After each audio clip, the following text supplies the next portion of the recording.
Speaking of Elon Musk and Vivek Ramaswamy of Doge are calling for a $2 trillion cut in spending. Yes, Elon is basically telling Congress, you better tighten those belts and we're cutting the pork fat out of the budget.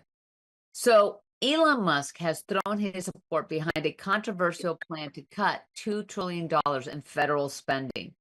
One of the examples is either all of the employees come back to work or close the buildings that we're paying rent. We're paying, billions of dollars in maintenance of buildings and rent and things, which he claims could stabilize the U.S. economy.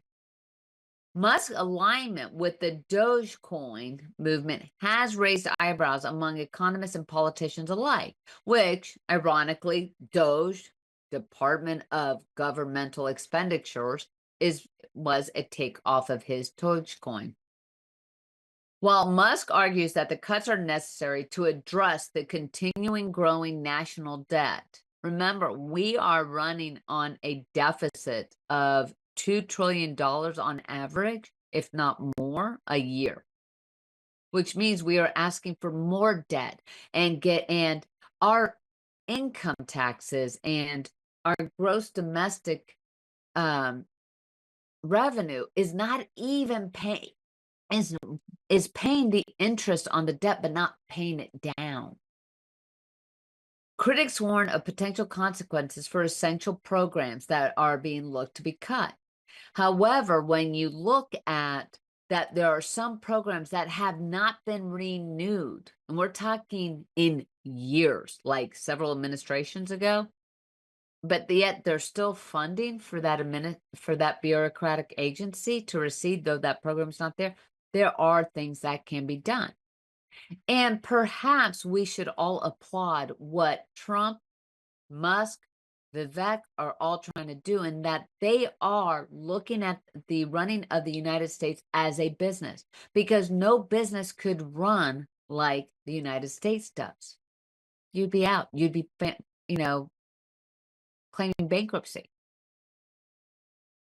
So his proposal reflects his broader push for fiscal responsibility and efficiency in government. However, it is still, regardless of a majority in the Senate by Republicans and a Republican slim majority in the House, you still have to have everybody on board to cut the fat.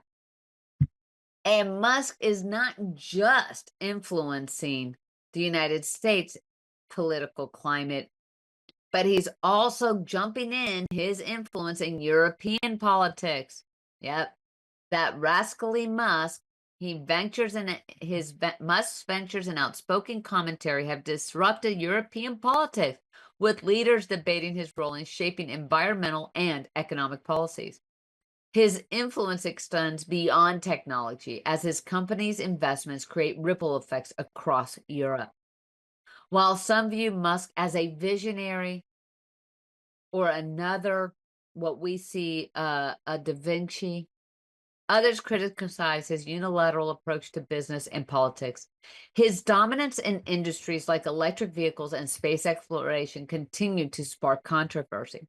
The one thing we can say about Elon Musk is that he is a visionary. He is a Renaissance man. He seems to be able to do, like, that's why I say he's very much like Leonardo da Vinci. Da Vinci was beyond the arts. He was beyond his sculptures. He saw ways of dealing with weaponry, and he was a Renaissance man. And we're now seeing that he goes beyond what the Albert Einstein. And it is, at least it's entertaining to watch, to see how Elon, based, just from his X, formerly known as Twitter post, the reactions that he's getting. But it is going to be interesting, because I will put my quarter on the table that everything that Elon's doing to influence the European political stream also will directly reflect back to his works and his collaborations with President Trump and his new administration. And speaking of some change, Canada, hello, Trudeau, he is resigning after 10 years of being in power as the Prime Minister of Canada. He has resigned when he is facing single-digit approval ratings. He is close to single digit. He actually has worse approval ratings than our congressional members, Kamala and President Biden. But Canada's sudden lack of leadership has left the country ill-prepared to navigate trade disputes with the Trump administration. The absence of a clear strategy has raised concerns about Canada's economic stability in the face of aggressive U.S. policies. The crisis highlights the interconnectedness of global politics and the importance of cohesive leadership during turbulent times. Canadian officials face mounting pressure to address these challenges head on. But the one thing for sure is Trudeau's Liberal Party is in trouble because the people are tired. We have seen it here in the United States. We are seeing it in the European West, that this extreme, progressive, woke, whatever you want to call it, push to that extremism is not being tolerated by the greater masses of the citizens. And it is time for change. But once again, you have to love it, or you have to appreciate it, not love it, excuse me, appreciate the fact that when Trudeau went to Mar-a-Lago to basically pay respects to the new incoming president, President Trump, and President Trump made the joke going, if you want to avoid the tariffs, just become a 51st state. There is a method to his madness, if you will, in that he's always negotiating and he's always poking at the weaknesses of what he seems as his strategic opponent. And Trudeau, let's face it, Trudeau has lambasted, criticized, even after our election, basically criticized all of the United States because we reelected President Trump, rather than look at what his own policies administration did to the economy of his own people, or how he vilified and criminally went after and bankrupted truck drivers because they were protesting what was happening during 2021, 2022 because of the COVID policies that Trudeau was so emphatic about, and which have been now proven to be ill-advised. Again, all of those people saying that we had to mask up, close down businesses, put our children out of school and everything, and oopsies. Well, he has listened to his fellow parliamentarians. He has listened to the people, and he is now stepping down. We can only pray that Canada figures it out and figures out quickly.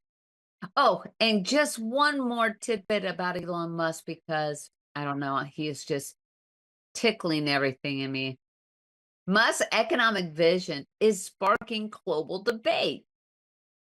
Musk's calls for greater fiscal responsibility have positioned him as a polarizing figure in global politics. His critics accuse him of oversimplifying complex economic issues, while his supporters see him as a much-needed disruptor in the status quo.